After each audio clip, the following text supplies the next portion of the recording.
Having the wind knocked out of you, and ears, eyes, nose, mouth full of sand and water, it's just panic. It's just sheer panic. The only way I can describe it is like putting a rag doll in a washing machine. And words don't describe it, they cannot.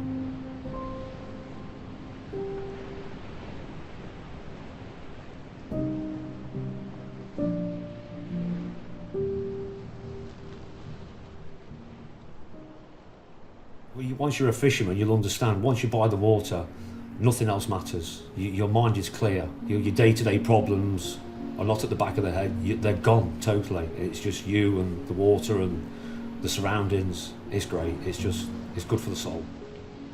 Henry Gilbey's film that I came across doing the tests in the wave pool about life jackets. And basically I've just followed that all the way through, and I mentioned it to my wife. When I saw that film, I said to him, you know, we've really got to get you a life jacket. We do everything for our boys, belts and braces and life jackets and this and that. But for himself, no, I'm fine. I've got my phone, I've got my radio, I'm fine. She basically bought me the life jacket as a surprise. I got it on my birthday list. So I wore the life jacket for the first time during the Cornish Lure Festival and got to grips with it straight away. After a couple of hours, I didn't even know I got it on. It was so comfortable, really comfortable. And then, so about 5 or 6 times I'd worn it, and then, I had the incident.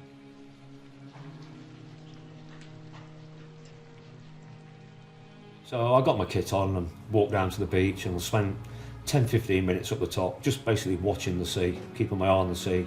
And I got a nice platform to stand on. So I made my way down and started fishing.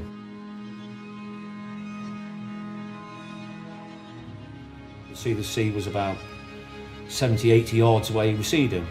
There's no problem whatsoever. I've done it hundreds of times. So I went back, got my rod, put my bag on my back, stepped out, and I took about a dozen steps, and I could hear something. I could see a small rush of water coming in. So I stood there and braced myself, and it rushed up to my knees, and no problem. But not even 30 seconds, there was a louder noise, a big noise. And I put my cap lamp back on again to be faced by a wall of water. And I didn't have time to react. And before I knew it, it was on top of me. It knocked me clean off my feet, knocked me backwards, upside down, basically into the rocks upside down. And it was just a commotion, just an absolute commotion. And then when I hit the rocks and it knocked all the wind out of me, that's when panic set in. That's when real fear set in. And I had no control of what was going on around me whatsoever. Panic doesn't explain how I felt at that time. Everything filled with water and filled with sand, and the rush of water going back to the sea started dragging me back to the sea.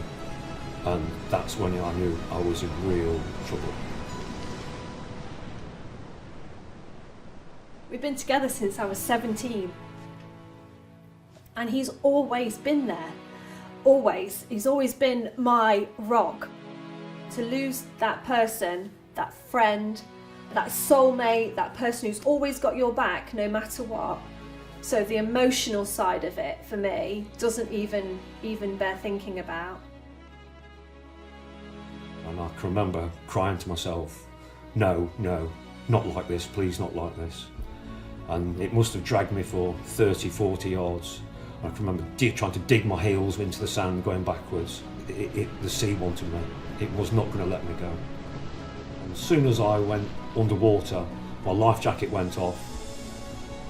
There was another wave came in directly after that and put my back to my feet, which righted me to my feet, which I managed to grab onto a rock with one hand and pulled myself to the rock and stood there for 20-30 seconds while the rest of the water rushed past me. I was sobbing, absolutely sobbing, petrified, terrified. Words cannot explain it. I could not do anything, and if it wasn't for that life jacket, there's no questions asked. I wouldn't be sat here talking to you today. Yeah, it saved my life.